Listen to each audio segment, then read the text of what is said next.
Hello and welcome to Adon. हमारा आज का क्वेश्चन है find the value of curl of the given function f equals to 2x I cap plus 5y minus 9z J cap minus 9y के cap. सो हमें एक function given है and हमें इसका कर्ल कैलकुलेट करना है। सो कर्ल क्या होता है? कर्ल एक वेक्टर क्वांटिटी होता है जो किसी भी वेक्टर फील्ड का रोटेशनल बिहेवियर बताता है।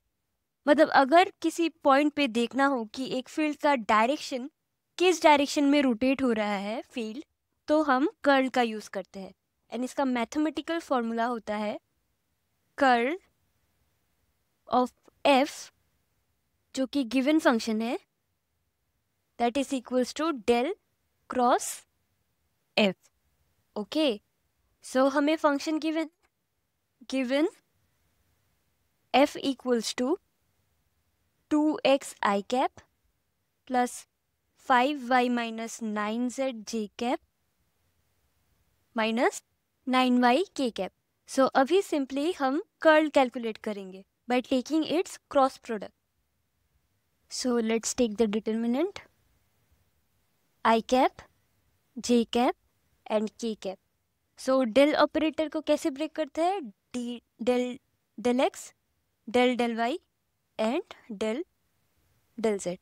एंड एफ एक्स में ith कंपोनेंट x डायरेक्शन में है, jth कंपोनेंट y डायरेक्शन में है and kth component z direction में है।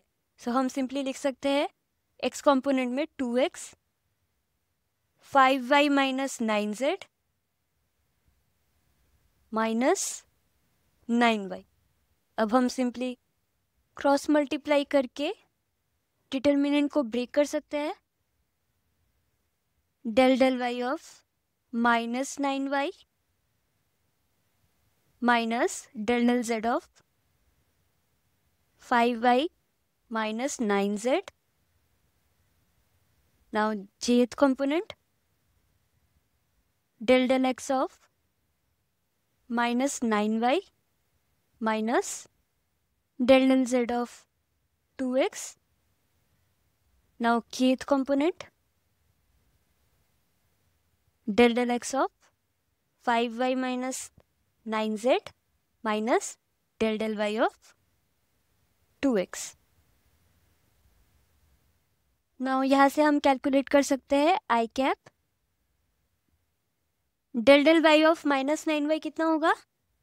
-9 and del z of 5y minus 9z will be +9 यानी 0 minus j cap del x of minus 9y 0 minus del z of 2x again 0 plus k cap. So del x of 5y minus 9z 0 minus del y of 2x again 0.